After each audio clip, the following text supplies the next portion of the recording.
The sun was melting into the horizon, throwing streaks of orange and crimson across the quiet suburb of Cedar Pines. The neighborhood looked like something out of a glossy real estate brochure, identical mailboxes lined in military precision, lawns trimmed to perfection, driveways spotless except for the occasional minivan or SUV parked just so.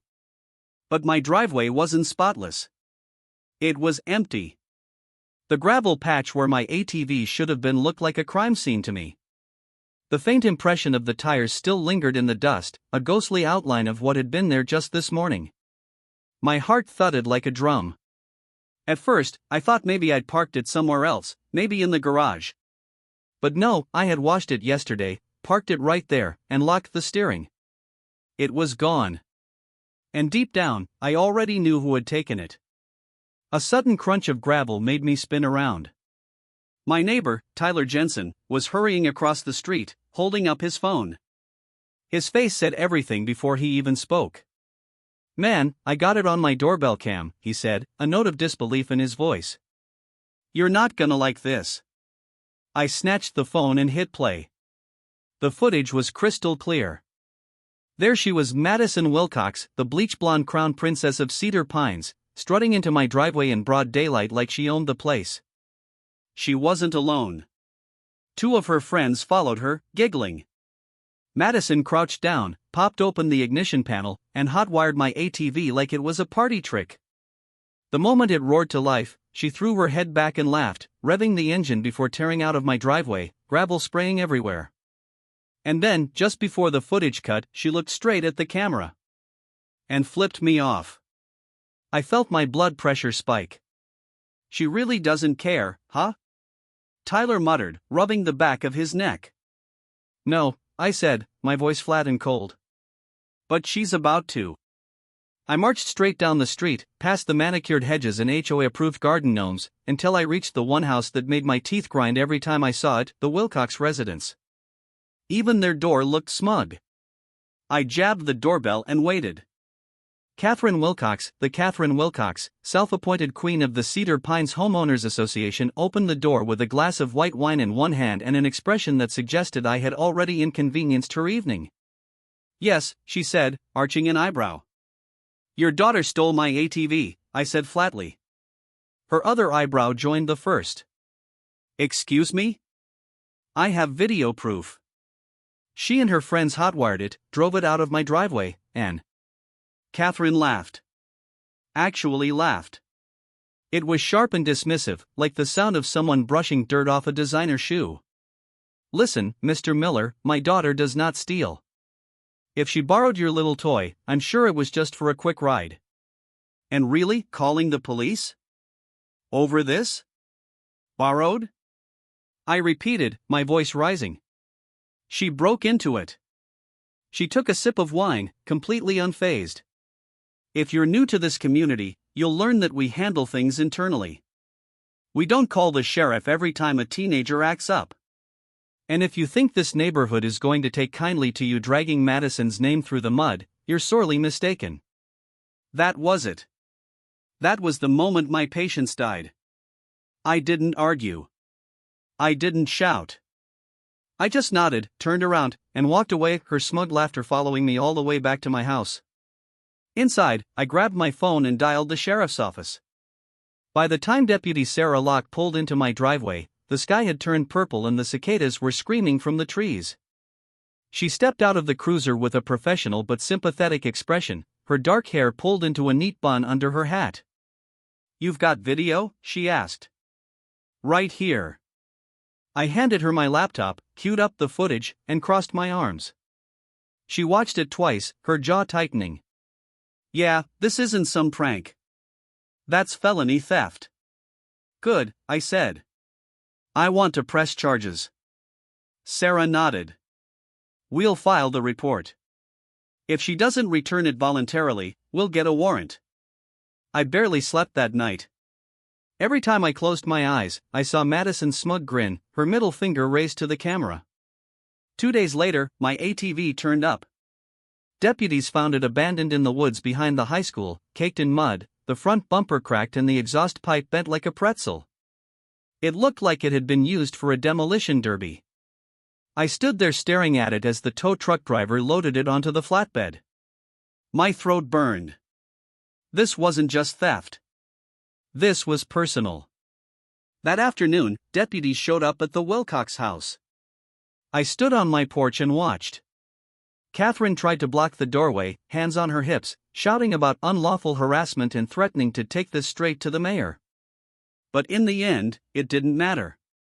They cuffed Madison right there on the front porch, in full view of half the neighborhood. And she didn't look scared. She looked angry. Like this was my fault for daring to hold her accountable. As the cruiser pulled away, Catherine locked eyes with me from across the street. Her glare said everything. This wasn't over. Not by a long shot. And as I stood there, hands clenched into fists, I knew I didn't care. She wanted a war? Fine. She just got one. The morning after Madison's arrest, Cedar Pines didn't feel like the same neighborhood. It was quieter, but not in the peaceful way. There was a charged stillness in the air, the kind of silence that sits heavy on your shoulders. The usual sounds of sprinklers clicking and kids riding bikes were replaced by murmured conversations at mailboxes, people whispering behind cupped hands, glancing toward my house as if I had brought a storm down on them. When I walked outside to grab the paper, I saw the first sign taped to my mailbox. It was just a sheet of printer paper with the words scrawled in black marker. Drop the charges. Be a good neighbor. I stared at it for a long time before pulling it down and crumpling it in my fist. 2 more appeared by noon. The third one said, "Leave Cedar Pines if you hate it so much." I didn't tear that one down right away. I just stood there, letting the words burn into me. That afternoon, Catherine Wilcox herself came marching up my driveway like a general going to war. Her hair was perfectly coiffed despite the heat, her sunglasses reflecting my own angry face back at me. "You have no idea what you've done," she snapped before I could even say a word. "Yes," I said, my voice like iron. "I held your daughter accountable for breaking the law. She's a good kid." Catherine shot back, her voice rising. "She volunteers at the shelter, she has a scholarship lined up, and now you've destroyed her future over one impulsive mistake." "She didn't make a mistake," I said, stepping closer. "She made a choice. She stole my property and destroyed it. That's not impulsive, that's criminal." Catherine's jaw tightened. "You think this ends in court? You think you're going to walk away from this unscathed? The HOA will not tolerate this kind of drama. We are a community, and you're tearing it apart." "Then throw me out," I said flatly. "But Madison is going to face a judge. That's not negotiable." For the first time, Catherine's perfect composure cracked. Her face flushed red, and her voice dropped to a venomous hiss. "You'll regret this." Then she turned on her heel and stormed off, her heels clicking against the concrete like gunshots. That night, the real retaliation began. I was sitting in my living room, TV on but sound low, when I heard a soft thunk against my window. Then another. I grabbed a flashlight and stepped outside.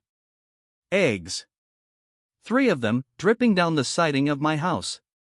The dark street was empty, but I could hear the sound of running feet, muffled laughter fading into the night. By morning, someone had slashed my mailbox post. I found tire tracks in my yard where someone had cut across just to tear it up. It wasn't just vandalism, it was a message. But Cedar Pines wasn't united against me. A few days later, while I was scrubbing egg residue off my siding, a soft voice called out from the sidewalk. "You did the right thing." I turned and saw Margaret Hayes, a retired schoolteacher who lived 3 doors down. She was standing with her little terrier on a leash, her wrinkled face tight with worry. "That girl's been terrorizing this street for years," Margaret whispered, glancing around as though afraid Catherine might pop out of the hedges. "Took my garden tools right out of my shed last spring. I never got them back." "She's been stealing from everyone?" I asked. Margaret nodded grimly. "No one ever calls her out because of her mother. You're the first one who had the guts to do it." Later that evening, Tyler stopped by. "You're not alone, man," he said, handing me a handwritten statement. "She took my kid's bike last summer. Never saw it again. By the end of the week, I had 5 written statements from neighbors: stolen tools, vandalized fences, missing decorations, even a car window smashed after someone asked Madison to stop revving her music late at night. For the first time since this nightmare started, I felt like I wasn't the only one fighting. The night before the court date, Catherine sent out one final HOA email, a long, angry manifesto calling me a troublemaker who was criminalizing normal teenage behavior. She ended it with, "This community does not need outsiders who destroy young lives. Show up to court tomorrow to support Madison." I expected the courtroom to be packed with neighbors glaring at me. But when I arrived the next morning, it was quiet. A handful of people from the neighborhood were there, yes, but most were sitting on my side of the aisle. Margaret was there. Tyler was there. Even the Hendersons, who never left their house, showed up clutching their statement like it was a holy relic. When Catherine and Madison swept in, you could feel the shift in the room.